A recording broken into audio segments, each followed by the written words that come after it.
So about a month ago, after I released my spoiler review, and I am so sorry, I've just been super busy lately. And since I have time right now, I decided, okay, what the heck, I'm gonna do it all at once. Which is why, if you watch my other videos, you'll probably see me wearing the same awesome Star Trek shirt, because Star Trek is forever. So, see this movie if you haven't seen it. Go in with an open mind. Please don't go in with the idea of like the film critics' reviews and everyone else's reviews. The movie's been out for a month. So obviously you're gonna hear some of the negative stuff, some of the positive stuff. But I think that's one thing that's really impacting this movie is people are going in with the thought of comparing it to Marvel. When you go see this movie, do not compare it to Marvel. Marvel has had 8 years to build this up. DC is trying to build up their universe and they're doing it differently. They're doing it with all one set right away with Dawn of Justice, and then they're branching out, which I am excited for. I'm a huge, huge, huge DC fan. I love most of the characters and the properties involved. I love the villains. That's my favorite thing about DC. I love the villains. I find the villains are a lot more fleshed out and complex than Marvel villains. But anyhow, I digress. Let's get to the review. The movie opens up with Bruce Wayne in Metropolis during the events of the terraforming that happened in Man of Steel. And I just have to say, the way how this movie opened, beautiful. It was fan-freaking-tastic. I loved it, especially if you saw it in IMAX. You really felt like you were in there with the action. And that's one thing Zack Snyder can do. He's really good at the visuals and the effects. And that opening, it was beautiful. If the movie had kept the pace and the quality that the opening of this movie had, I feel like it would have been a completely different film. People would have received it a lot better. And that's one thing this movie fails to do is you get to see how Bruce Wayne reacts when he sees Wayne Enterprises building get destroyed by Zod, and all the people who lost their lives and the impact that it had, not just on him, but the people of Metropolis. You get to see his infamous origin story, which is done pretty much the same, except it just seemed like they finished seeing the actual movie and they weren't leaving the theater because Bruce was afraid. And so you get to see the death of Thomas and Martha Wayne, and the movie does a really good job at kind of showing us a little bit of Batman's psyche. I have two big favorite things for characters in this movie. Number one, Batman. Number two, Wonder Woman. I'll start off with Batman. When Ben Affleck was cast as the vigilante Bat a couple of years ago, I was in university and I remember seeing it and I was like, oh my gosh, I met a great director. He's a pretty good actor, but I find sometimes if it's either hit or miss with him and his acting. But lately he's been Fleck. You were my favorite part of the movie. Everything revolving around Batman was actually my favorite part of the movie. So the great thing about this Batman we're not getting a Batman who's just at the beginning of his gun. We're seeing who was literally had enough. And I can't wait to see those 3 standalone movies, because if they probably will do a prequel movie to what caused him to snap, because we are seeing a broken Bat. We are seeing Tim Miller's Dark Knight Returns, sorry. Tim Miller's Dark Knight Returns, which is an amazing comic book if you've never read it. It's like the pivotal Batman that, like, people who are into these characters like myself, I've been dreaming about seeing this since I was like 6 years old. And I was watching Batman the Animated Series, so I really like how dark this Bruce Wayne is. I don't mind that he brands a moment of it. And also I was singing Be Prepared in my head because that's Scar. But that's besides the point. Wonder Woman. I am a huge Wonder Woman fan. She is the most powerful female character in the DC universe. And if not, she's one of the best fighters in comic book history. This Wonder Woman, Gal Gadot, when she got cast too, I remember being very iffy about it because I was like, oh man, the girl from Fast and the Furious who doesn't really say much, I don't know how I feel about this. But she brought it. She kicked ass. The theater I was in, the moment Wonder Woman showed up in the movie, everyone cheered. And I saw this movie twice back to back, and people were cheering and losing their minds. And I was too, because she was great. She is the first on-screen film Wonder Woman that we're going to see. And the Wonder Woman movie that we're going to get next year, directed by Patty Jenkins, it's going to be the first female superhero film.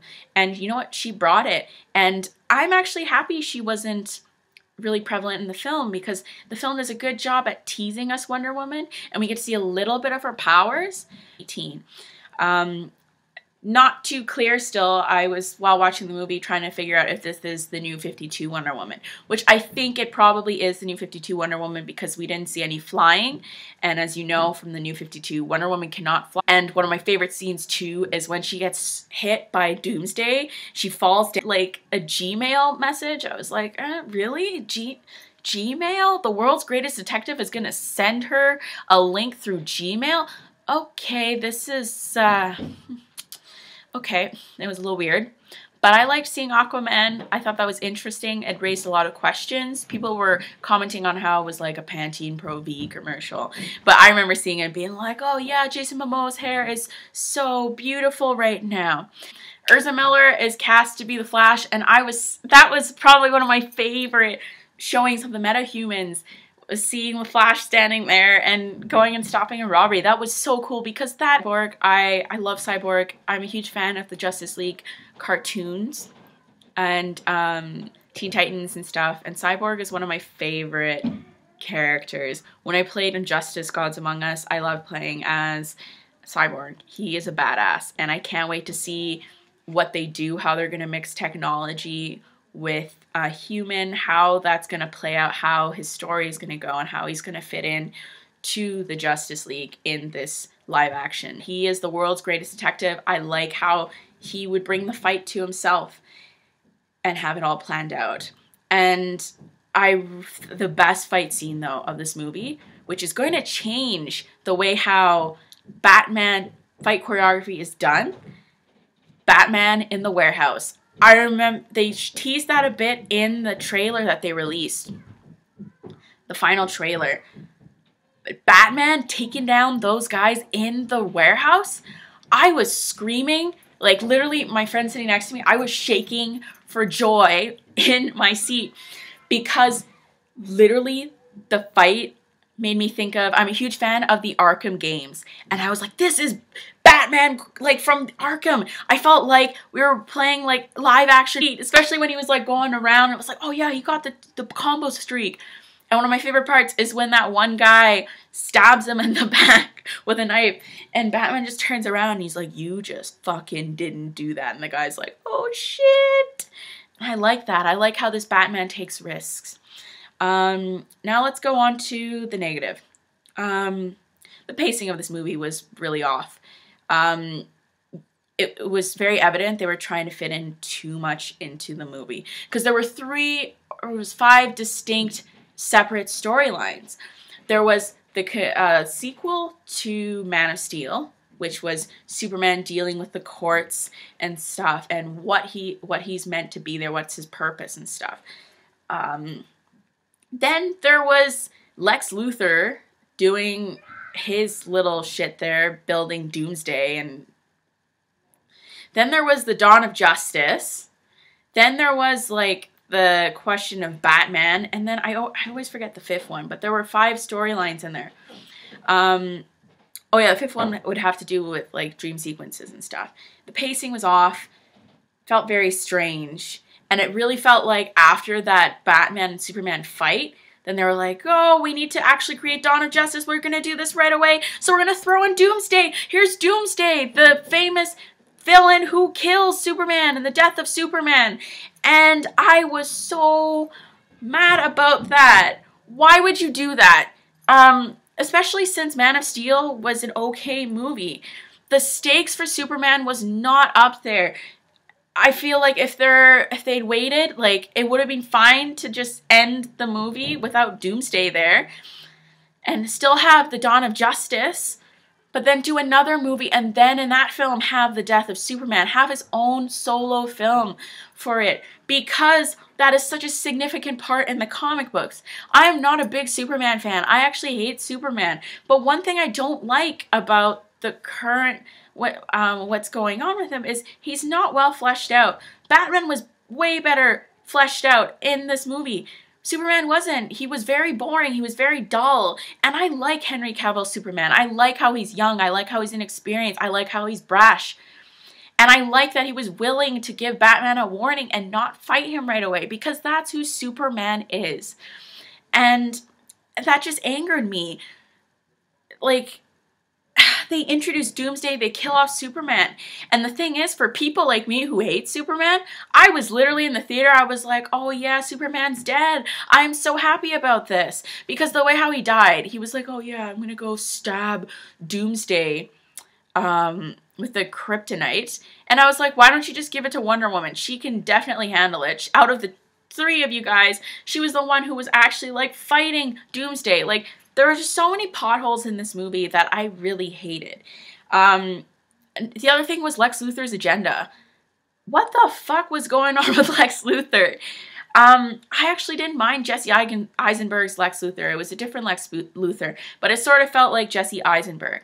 I was with him at first until the reveal of Doomsday, and then it was kind of like, oh, I'm doing my own thing. I'm in Doomsday. I'm gonna make you fight Batman. And it just felt so out of place. It felt so out of place and awkward. Like, literally, like, ugh. They were like editing and they were like, oh, we need to put that in, otherwise it's just a void. Ugh. Splice it in. Another thing, Zack Snyder is, I like Zack Snyder when he's doing visuals.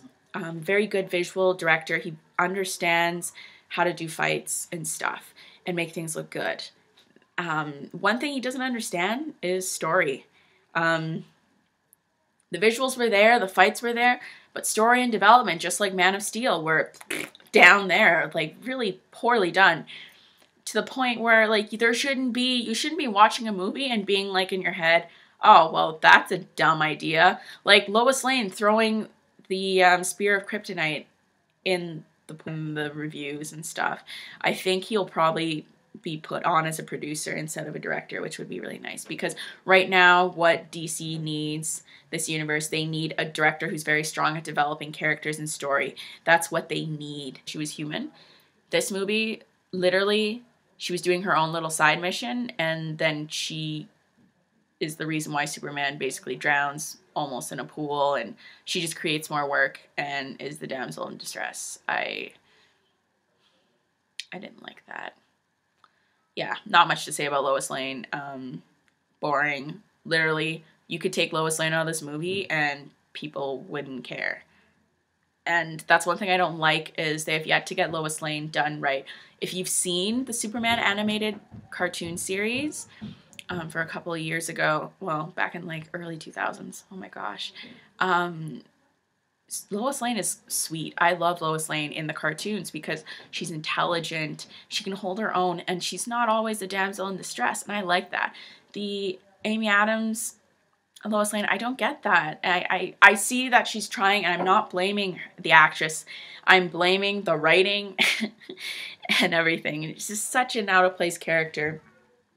One thing I didn't like, what I think would have been really cool and would have put the stakes up for this movie, this is my suggestion, what would have been really neat, if the scene where Batman just finished murdering a whole bunch of people trying to get to the kryptonite that Lex Luthor has imported illegally, and that scene which they showed in the trailer, which is Batman rising out of the Batmobile and Superman standing there, and in the movie, Superman warns him, and he says, the next time that your symbol goes in the sky, I'm going to be there to end it. That would have been a really good opportunity to have a fight. I was like thinking in the theater, I'm like, oh, it'd be so sweet, faster than a speeding bullet. That would have been really sweet. And then Bruce Wayne kind of from that gets a feel of who he's going up against. And then there's the final showdown at the end of the movie. yeah, that's my suggestion, because that would have been fucking cool if that happened. So in conclusion, Batman vs. Superman, Dawn of Justice. I enjoyed seeing this movie. I would watch this movie again, but it's mainly because of Batman. You shouldn't be feeling that way. It's fine to feel that way, fine to pick sides. It's just the showdown for this movie and like the conclusion, Martha, he's got my mom. It was just like, it was playing on a comic book trope, which is a lot of times in comic, and they'll talk and then they'll figure out what is going on, and that's how the conclusion comes through diplomacy and through discussion. But this movie played it up so much that it was kind of ridiculous that you're literally like, why didn't Superman just say that when he first showed up? And before Batman leads him into the building, he could have just said, he's got my mom, Martha. Literally, I didn't like that. But you know what? I digress.